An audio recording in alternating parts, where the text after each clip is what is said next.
Adeline Dor Onokoko, membre de l'Assemblée plénière de la CENI, était dans quelques centres d'inscription des électeurs pour s'enquérir du déroulement de cette opération. Après descente, elle promet de soumettre tous les différents recueils à l'Assemblée plénière de la CENI.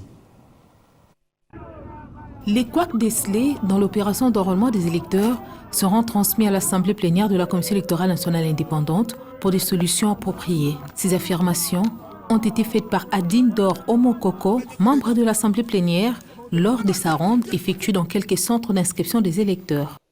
Nous venons de finir notre tournée et nous allons faire notre rapport à la plénière. Nous allons nous réunir et statuer sur le cas des doléances que nous avons recueillies lors de notre descente.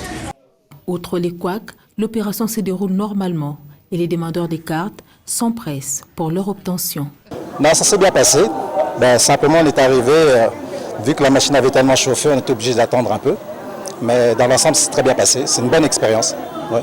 Face à l'impatience de certains requérants, Adeline Dor Onokoko était obligée de braver la peur et faire face à la vive tension sous la casquette d'une négociatrice et moraliste. C'est le cas de sa descente au camp Luka.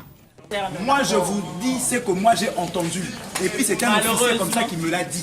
Un militaire en tenue. Si je pars avec toi maintenant, je vais le voir là-bas. Attends, je peux te... Je suis pas un enfant, je suis un responsable, un parent. Je n'ai pas eu la carte. Comme je suis ici là, je ne manque pas à faire, mais je viens pour une carte. Ça fait une semaine déjà, je cours derrière une carte. Et quand vous dites que j'ai dit n'importe quoi, ça veut dire que j'ai un point. Les policiers qui ont tenu n'importe quoi. Ce n'est pas à lui qu'on a donné la tâche d'enrôler les gens.